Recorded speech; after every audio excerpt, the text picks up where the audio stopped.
mengenal legenda Yandi dan Huangdi, Kaisar Api dan Kaisar Kuning. Di kota Zhengzhou, Tiongkok, berdiri sebuah monumen megah yang tak hanya tinggi namun syarat makna. Patung setinggi 106 meter ini didedikasikan untuk dua sosok legendaris, Yandi yang dikenal sebagai Kaisar Api dan Huangdi, Kaisar Kuning.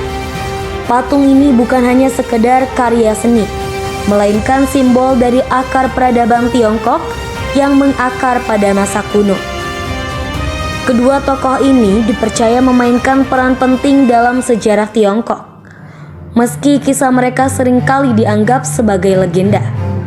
Yandi dan Huangdi melambangkan asal-usul budaya Tiongkok yang diabadikan sebagai pahlawan yang menyatukan berbagai suku dan membentuk dasar dari identitas nasional.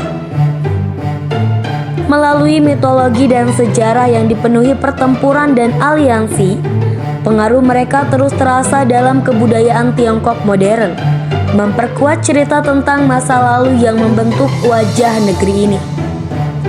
Yandi, Kaisar Api, pencipta masyarakat agraris Tiongkok.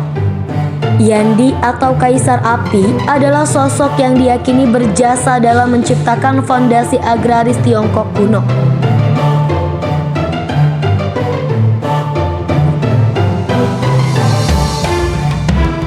Ada yang menghubungkannya dengan tokoh mitologi Senong yang disebut-sebut memperkenalkan teknik bercocok tanam. Beberapa sejarawan percaya bahwa Yandi dan Senong mungkin adalah tokoh yang sama, karena keduanya dikaitkan dengan inovasi pertanian seperti pembukaan lahan dengan api. Namun tak sedikit pula yang meyakini adanya beberapa generasi Kaisar Api hingga akhirnya peran Yandi disusul oleh Huangdi. Huangdi, si Kaisar Kuning, sang pemersatu suku dan bapa peradaban. Sementara itu, Huangdi atau Kaisar Kuning dianggap sebagai pahlawan nasional dan pencetus negara terpusat.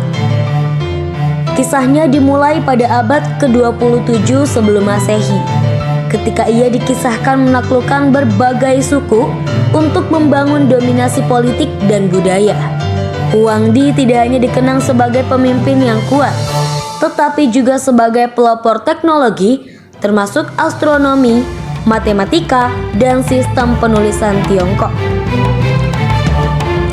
Patung monumental Yandi dan Huangdi di Zhengzhou kini menjadi simbol kebanggaan dan penghormatan terhadap dua figur yang diyakini sebagai leluhur bersama masyarakat Tiongkok.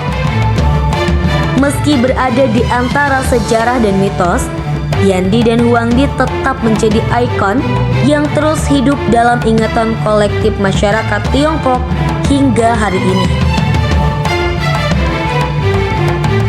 Itulah legenda Yandi dan Huangdi di Tiongkok. Next kita bahas peradaban apa lagi.